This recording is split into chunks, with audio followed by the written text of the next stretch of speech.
SIR ಪ್ರಕ್ರಿಯೆಯ ಲೋಪದ ವಿರುದ್ಧ ಸಮರ ನಿಲ್ತಾ ಇಲ್ಲ.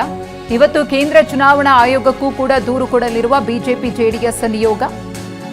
ಮಧ್ಯಾಹ್ನ 3 ಗಂಟೆಗೆ ದೂರು ನೀಡಲಿರುವ ಮೈತ್ರಿ ಪಡೆ ದಾಖಲೆ ಸಮೇತ ದೂರನ್ನ ಸಲ್ಲಿಸಲಿದ್ದಾರೆ. ಕೇಂದ್ರ ಸಚಿವರಾದ ಎಚ್.ಡಿ.ಕೆ. ಪ್ರಹ್ಲಾದ್ ಜೋಶಿ ಅವರ ನೇತೃತ್ವ ಇರುತ್ತೆ. ಕರ್ನಾಟಕದಲ್ಲಿ ನಡೀತಾ ಇರುವಂತಹ ಎಸ್ಐಆರ್ ಪ್ರಕ್ರಿಯೆ ಸರಿಯಿಲ್ಲ, ಅದರಲ್ಲಿ ಲೋಪದೋಷಗಳಿವೆ. ಹಾಗಾಗಿ ಸಂಪೂರ್ಣವಾಗಿ ಎಸ್ಐಆರ್ ಪ್ರಕ್ರಿಯೆಯನ್ನು ರದ್ದು ಮಾಡಿ ಕಾನೂನಾತ್ಮಕವಾಗಿ ಮೊದಲಿನಿಂದ ಆರಂಭ ಮಾಡಬೇಕು ಅನ್ನೋದು ಬಿಜೆಪಿ ಮತ್ತು ಜೆಡಿಎಸ್ನ ಆಗ್ರಹ. ಈಗಾಗಲೇ ರಾಜ್ಯ ಚುನಾವಣಾ ಆಯೋಗಕ್ಕೂ ಕೂಡ ದೂರನ್ನ ಕೊಟ್ಟಿದ್ದಾರೆ. ಇದೀಗ ಕೇಂದ್ರ ಚುನಾವಣಾ ಆಯೋಗಕ್ಕೂ ಕೂಡ ದೂರನ್ನ ಕೊಡೋದಕ್ಕೆ ಬಿಜೆಪಿ ಜೆಡಿಎಸ್ ನಿಯೋಗ ಸಿದ್ಧವಾಗಿದೆ. ಎಚ್.ಡಿ.ಕೆ. ಮತ್ತು ಪ್ರಹ್ಲಾದ್ ಜೋಶಿ ಅವರ ನೇತೃತ್ವದ ನಿಯೋಗ ಕೇಂದ್ರ ಚುನಾವಣಾ ಆಯೋಗಕ್ಕೆ ದಾಖಲೆ ಸಮೇತ ದೂರನ್ನ ಕೊಡಲಿದ್ದಾರೆ. ಏನೇನು ಲೋಪಗಳಾಗ್ತಾ ಇದೆ, ಎಸ್ಐಆರ್ ಪ್ರಕ್ರಿಯೆ ಹೇಗೆ ನಡೀತಾ ಇದೆ, ಯಾವ ರೀತಿಯ ಎಡವಟ್ಟುಗಳು ಆಗಿದೆ BLOಗಳಿಂದ, ಇದೆಲ್ಲದರ ಬಗ್ಗೆಯೂ ಕೂಡ ಅವರು ದಾಖಲೆಯನ್ನ ರೆಡಿ ಮಾಡಿಕೊಂಡು ಅದರ ಸಮೇತವಾಗಿಯೇ ದೂರನ್ನ ಸಲ್ಲಿಸುವುದಕ್ಕೆ ಸಿದ್ಧರಾಗಿದ್ದಾರೆ. ಎಸ್ಐಆರ್ ಪ್ರಕ್ರಿಯೆಯ ಲೋಪದ ವಿರುದ್ಧ ಸಮರ ನಿಲ್ತಾ ಇಲ್ಲ.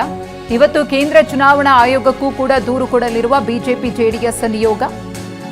ಮಧ್ಯಾಹ್ನ 3 ಗಂಟೆಗೆ ದೂರು ನೀಡಲಿರುವ ಮೈತ್ರಿ ಪಡೆ ದಾಖಲೆ ಸಮೇತ ದೂರನ್ನ ಸಲ್ಲಿಸಲಿದ್ದಾರೆ.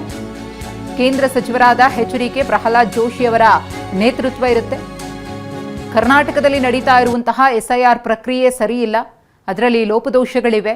ಹಾಗಾಗಿ ಸಂಪೂರ್ಣವಾಗಿ ಎಸ್ಐಆರ್ ಪ್ರಕ್ರಿಯೆಯನ್ನು ರದ್ದು ಮಾಡಿ ಕಾನೂನಾತ್ಮಕವಾಗಿ ಮೊದಲಿನಿಂದ ಆರಂಭ ಮಾಡಬೇಕು ಅನ್ನೋದು ಬಿಜೆಪಿ ಮತ್ತು ಜೆಡಿಎಸ್ನ ಆಗ್ರಹ. ಈಗಾಗಲೇ ರಾಜ್ಯ ಚುನಾವಣಾ ಆಯೋಗಕ್ಕೂ ಕೂಡ ದೂರನ್ನ ಕೊಟ್ಟಿದ್ದಾರೆ. ಇದೀಗ ಕೇಂದ್ರ ಚುನಾವಣಾ ಆಯೋಗಕ್ಕೂ ಕೂಡ ದೂರನ್ನ ಕೊಡೋದಕ್ಕೆ ಬಿಜೆಪಿ ಜೆಡಿಎಸ್ ನಿಯೋಗ ಸಿದ್ಧವಾಗಿದೆ.